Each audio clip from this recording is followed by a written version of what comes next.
नहीं, हम सारे लोग जानते हैं कि वो भगवा रंग का विरोध नहीं है, बल्कि वो शाहरुख खान का विरोध है। और उसे छिपाया जा रहा है ये कह के कि भगवा रंग एक पवित्र रंग है और उसे क्यों एक अभिनेत्री ने पहन रखा है।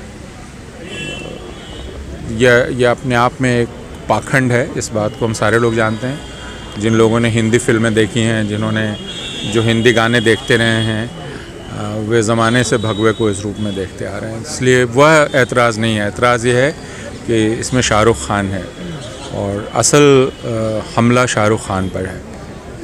लेकिन सर तमाम फिल्म के डायरेक्टर जो हैं वो तो हिंदू ही है ना सर, देखिए जो हीरोइन है तो इसीलिए मैं कह रहा हूँ कि ये हमला दरअसल शाहरुख खान पर है।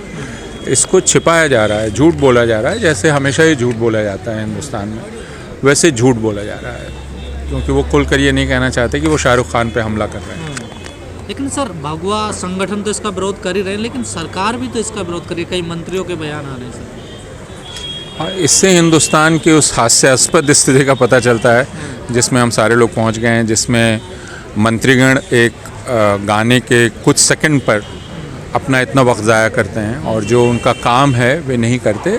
लेकिन यह कहना भी गलत है, क्योंकि इन सारे लोगों का काम एक ही है, वह है नफ़रत फैलाना, समाज में हिंसा फैलाना और दुराव फैलाना। वो काम वो लोग कर रहे हैं। तो सर ये हिंसा कहाँ तक जाए? ये बयान आते सिनेमाघरों को फूंक दो, वो भी संतों के बयान आते हैं सर इस प्रकार के। मैं नहीं जानता हूँ कि उनको संत क्यों कहा जाता है, क्योंकि संत शब्द का एक अर्थ है। जो लोग ये कर रहे हैं उनको हम संत या साध्वी क्यों कहते हैं, तब इस शब्द का अर्थ बदल जाता है। तो सर किस दिशा में ले जाना चाहते हैं लोग देश को? देश उस दिशा में पहुँच चुका है। अब किस दिशा में ले जाना चाहते हैं यह प्रश्न ही बेमानी है, क्योंकि जिस देश में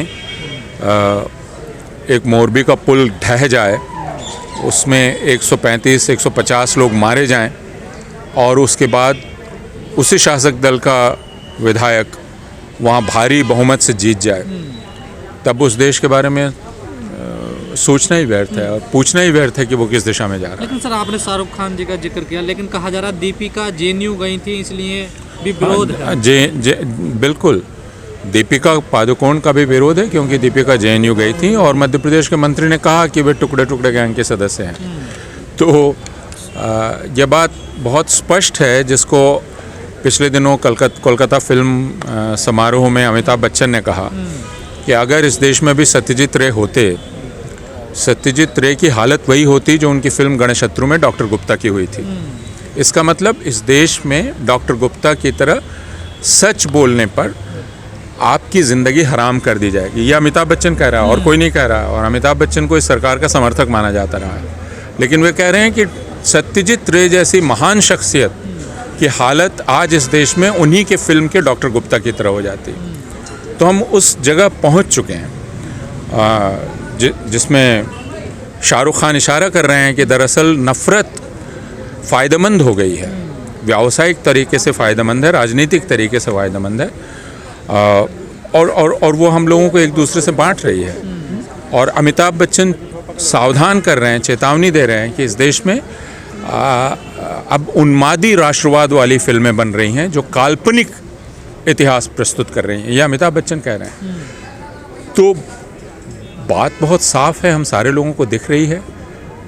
अगर हम इसको नहीं देखना चाहते हैं तो अमिताभ जी भी क्या परेशान है इस विरोध से?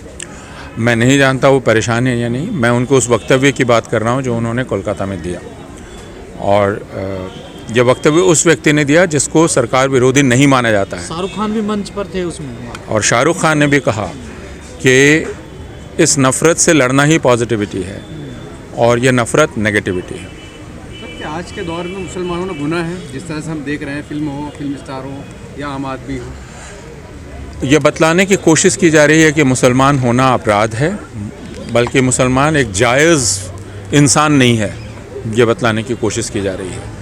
असम में 2 दिन पहले से एविक्शन ड्राइव चल रही है, जिसमें हज़ारों और उनमें से ज़्यादातर मुसलमान हैं, उनको उजाड़ा जा रहा है और उन मुसलमानों के ख़िलाफ़ वहाँ का मीडिया अभियान चला रहा है। तो मुसलमान चाहे एक गरीब किसान हो जो असम में किसी तरह से अपना गुजारा करता है, या शाहरुख खान जैसी सेलिब्रिटी हो, या आमिर खान हो, मुसलमान को यह बतलाया जा रहा है कि आपको हक नहीं है, एक इंसान का हक। मुसलमान शादी कैसे कर सकता है अपनी मर्ज़ी से, मुसलमान अपनी मर्ज़ी से पढ़ाई कैसे कर सकता है। यह कहा जाता है अगर वो नौकरी हासिल कर रहा है तो आरएसएस के चीफ कहते हैं कि यह साजिश है, हिंदुस्तान के स्टेट स्ट्रक्चर में घुसने की साजिश है। तो फिर मुसलमान पढ़ भी नहीं सकता, मुसलमान नौकरी भी नहीं कर सकता। आप मुसलमान को मिक्स्ड लोकेलिटी में मकान नहीं लेने देते हैं।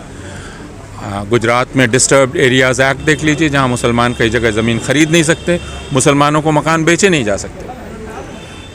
तो मुसलमान होना एक तरह से इस भारतवर्ष में आप कह सकते हैं नॉन ह्यूमन होना है। आगे का मुस्तकबिल किस तरह से देखते हैं? आगे का मुस्तकबिल वो है, मैं शाहरुख खान की ही बात दोहराऊंगा, वो संघर्ष का है। यह बतलाने का है कि आपने बहुत कोशिश की लेकिन हम मरे नहीं हैं।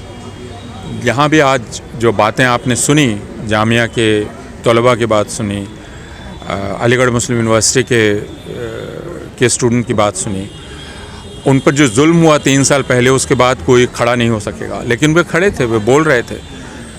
तो मुस्तकबिल तो संघर्ष का है, जद्दोजहद का है, हार मानने का नहीं है। सर इस वक्त मुसलमान जो अपने आप को अकेला महसूस कर रहा है, कोई उसकी आवाज़ उठाने वाला नहीं है, तो आप मुसलमान खुद अपनी आवाज़ उठा रहा है। मुसलमान ये कह रहा है कि उसको मारा नहीं जा सका है, और इसको मैं बहुत उम्मीद की बात मानता हूँ। लेकिन क्या आपको लगता है कि कहीं ना कहीं हिंदू कम्युनिटी को भी, जो सेकुलर हैं, उनको भी खुलकर मुसलमानों के साथ आना? बिल्कुल, उनको अगर अपनी इंसानियत साबित करनी है तो उनको मुसलमानों के साथ खड़े होना होगा, सारे राजनीतिक दलों को खड़ा होना होगा, उनको हकला कर और अप्रत्यक्ष रूप से इनडायरेक्टली बात ना करके साफ साफ बात करनी होगी। अपनी जनता को बताना पड़ेगा कि यह कोई सभ्य तरीका नहीं है जीने का, ये कोई सभ्य मुल्क नहीं है जिसमें आप अपने जो दूसरे नागरिक हैं उनके साथ इस तरह का बर्ताव होने देते हैं, उसकी इजाज़त देते हैं। फिर दुनिया में आपको कहीं भी इज्जत की निगाह से नहीं देखा जाएगा। लेकिन सर, जैसे आपने कहा, व्यवसाय के लिए एक फ़ायदा है ये जो नफरत है। बिल्कुल, ये इसका तो नहीं है सर। आप इसे साजिश माने या न माने, साजिश में ऐसा लगता है कि कोई चीज़ छिपी हुई है। ये तो खुलेआम हो रहा है, जो कुछ भी हो रहा है खुलेआम हो रहा है। प्रधानमंत्री खुलेआम भाषण देते हैं, प्रधानमंत्री जाकर खुलेआम भाषण देते हैं, गृह मंत्री खुलेआम भाषण देते हैं कि 2002 में हमने सबक सिखा दिया। कोई भी चीज़ छिपी हुई नहीं है, हर चीज़ बहुत ही खुली हुई है। हमको सिर्फ इसको देख के कबूल करने की ज़रूरत है कि हमने नफ़रत को अपने जीने का तरीक़ा बना लिया है, और आगे हमारा मूल्यांकन इसी तरह से होगा कि हम इस किस्म के समाज थे।